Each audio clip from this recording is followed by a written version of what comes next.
सप्तदशोऽध्याय श्रीशुक उवाच शुण अभिमन्यु नंदन केमंत जन्मिले बामन से जे हरि पयव्रत फले जन्मिले अवनी मंडले तार चरित शुण एवं जेमंत बलिर प्रस्तावे ब्रह्मार स्तुति शुण तो से हरि परम सन्तोष पुरुषे अमृत भावे जे शरीर हेले बामन अवतार गगने उदे दिवाकर बामन उदरु बाहर अदिति गर्भु भूमि गते बामन देखिला अग्रते नील निरद तरुवन प्रकाश कमल लोचन आजानु लंबे भुज चारि शंख कमल गदाधरी पीत बसन कटी माझे तड़ती नील मेघ साजे रत्नकुंडले श्रुति जुगे श्रीवत्स चिन्ह हृद भागे कंठे लंबई बनमाल सुंदर अलता कपल प्रसन्न मुखे हास दिशे सलिले कमल प्रकाशे जलदी उछुले उल्लल कानने नाना पुष्प लोल ऋतु बहई गुणवंते प्रसरे शरद बसंते सुगंध पवन मदे गगन मंगल सबदे भूमिर विप्रवेद नादे अनल पूजंती सन्निधे ग्रह नक्षत्र शुभ बेले प्रव्रते रहिले निश्चले भाद्रव मास शुक्ल पक्ष द्वादशी श्रावण जे रक्ष मुहूर्त नाम अभिजित ग्रह नक्षत्र सुप्रशस्त सर्व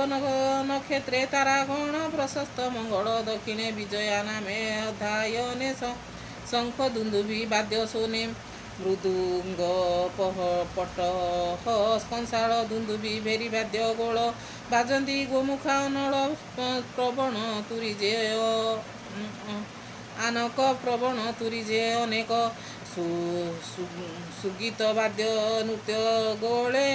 दिग उछुलिला तुमूले नाचंती अपसरा वृंदे गंधर्व ताल जंत्र वादे देवता मुनि पितृगण अग्नि समेते जणे जणे जन जन सुपन्न सिद्धि विद्याधर सहकी पुरुष किन्नर चारण जक्ष रक्ष आदि पिचास गृहक प्रसिद्धि स्तुति वचने गीत स्वरे पुष्प वर्षंती निरंतरे अदिति परे पुष्प वृष्टि जेने खंडिव जन्मारिष्टि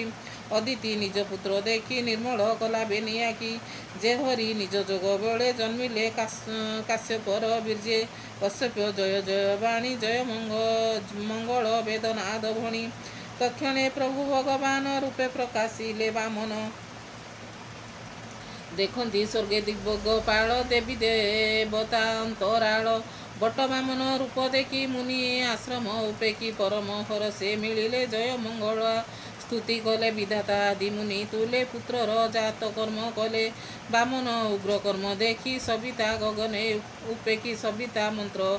कने कहे जेसन सविता तेज बहे गुरु पईता देले कंदे कश्यप मेखला आनंदे अवनी कृष्णाजिन देई शशांक दंड समर्पी देले शशांक दंड समर्पिले अदिति देला कौपिन जेनेति दंड परिधान मुनिए देले करे दर्भ तेज मंडल देवगर्भ शारदा देले अक्षमाला जेसन बुद्धि अनर्गला वरुण राजा सुधीचिते भिक्षा पात्र को देले हस्ते अंबिका देले भिक्षा आणी संगते गेनी कमलिनी ऋषि ब्रह्म तेज देले स्तुति वचने स्तुति कले नर्मदा नदीर उत्तरे भृगु कश्यप विप्रवरे कश्यप होम कराइले विधाता पुरुषर बोले एमंत धरी दिव्य मूर्ति देले अनेक पुनाहुदी ऋतिक करी नाना विधि बलिर मते अश्वमेधि कराई निज मंत्र बले अमरे स्थापिब निश्चले से कथा जानिन वामन प्रत्यक्ष करिले गमन बलि भुवने विष्णु जाते भूमि कंपई पदाघाते बलि को यज्ञ मान करी मिली भृगु को आग करी यज्ञ करती मंत्र बले जेमंत अमर मंडले बलि बसिला दृढ़ चिते नियंते जन्म परीक्षते जंते एमंत बलि यज्ञ बाटे वामन मिलिले कपटे तपन देखी तारा पंथी जेसन हंती हर ज्योति भार्गव आदि पुरोहिते सदस्य जजमान जेते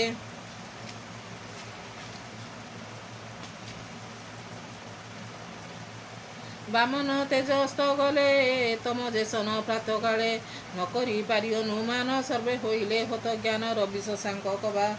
କବାବନି ମିଳିଲେ ନିଜ ତେଜ ଘେନି ଯେ ଜଇଁ ଥିଲେ ବ୍ରହ୍ମାସୁତେ ଯଜ୍ଞ ପ୍ରକ୍ଷଣ ଉପଗତେ ଏମନ୍ତ ଜାଣି ନ ପାରିଲେ ବାମନ ତେଜ ଅସ୍ତ ଗଲେ ଚାହାନ୍ତି କୁକସ୍ଥ ଲୋଚନେ କେହି ନ ଜାଣି ଅନୁମାନେ କାହାରି ଦେହେ ଜ୍ଞାନ ନାହିଁ କ୍ଷଣ ରହିଲେ ଖେଦ ନାହିଁ ଜ୍ଞାନ କ୍ଷଣ ରହିଲେ ଖେଦ ମନ ସେ ଜଳ କମଣ୍ଡଳୁ ଘେନି କରିଣ ସାମବେଦ ଧ୍ୱନି ମିଳିଲେ ଯଜ୍ଞରେ କପଟ ବାମନ ନୃପତି ନିକଟ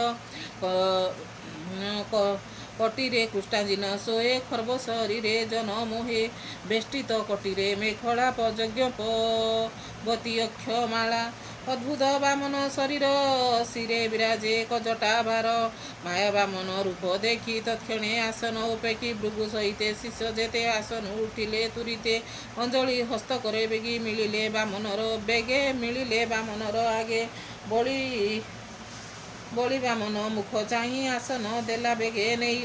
ନମସ୍ତେ ଚରଣେ ନମସ୍କାର କରି କୁଶଳ ବାରତା ପଚାରି ଉତ୍ତମ ଜଳେ ଧୋଇ ପାଦ ଆନନ୍ଦେ କଣ୍ଠ ଗଦ ଗଦ ପାଦ ଉଦକ ଘେନି ଶିରେ ରୋମ ହରସ କଳେବରେ ଯାର ଚରଣେ ଶେଷ ଜଳ ଖଣ୍ଡଇ ସର୍ବମଙ୍ଗଳ ଗିରିଶ ପରମ ଭକ୍ତିରେ ଯେ ପଦ ଉଦକ ଧରେ ଶିରେ ବଳି ଯେ ବେନି କର ଯୋଡ଼ି କହେ ବାମନ ପାଦ ପଡ଼ି ବଳି ଉବାଚ ବିପ୍ର ନମେ ତୋ ଚରଣ ଅଶେଷ କୁଶଳ କାରଣ ବ୍ରହ୍ମ ଋଷିଙ୍କ ତେଜ ପ୍ରାୟ ମୁଇଁ ଦେଖଇ ତୋର ଦେ ତୁ ବ୍ରହ୍ମ ସ୍ୱରୂପ ସାକ୍ଷାତେ ତୋ ରୂପ ନାହିଁ ଏ ଜଗତେ କିୟତେ ତୋର ଆଗମ କହ ତୋର କିସ ନାମ ମୋ ପିତୃଗଣେ ଆଜି ତ ପବିତ୍ର ମୋର ଗୃହବାସ ଆଜି ମୋ ସଫଳ ଜୀବନ ଯେଣୁ ତୋମ୍ଭର ଆଗମନ ପବିତ୍ର ହୋଇଲା ମୋ କୋଳ ଲଭିଲେ ଶତକୃତ ଫଳ ଆଜ ନଳକୃତ ଗ୍ରାସେ ତୋଷ ଚଳିବେ ନିଜ ବାସେ ଗୃହ ପବିତ୍ର ମୋହର ନିର୍ମଳ ଆଜ ସର୍ବପୁର ବିପ୍ର ଦାନ ମାଗ ମତେ ଯେ ଅବା ଇଚ୍ଛା ତୋର ଚିତେ ଗୁରୁ କାଞ୍ଚନ ଦିବ୍ୟ ପୁର କିବା ପ୍ରସାଦ ମନୋହର ଗ୍ରାମ ପାଟଣା କନ୍ୟା ଧନ ଅମୂଲ୍ୟ ରତ୍ନ ବା ସୁବର୍ଣ୍ଣ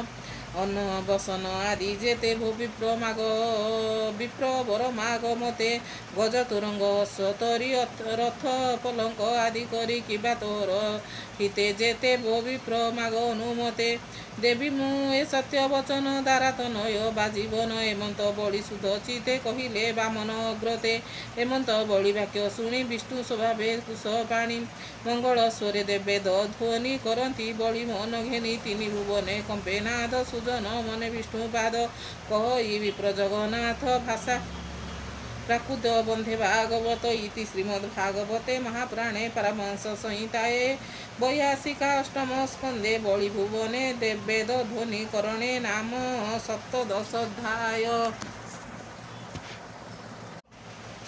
ସପ୍ତଦଶ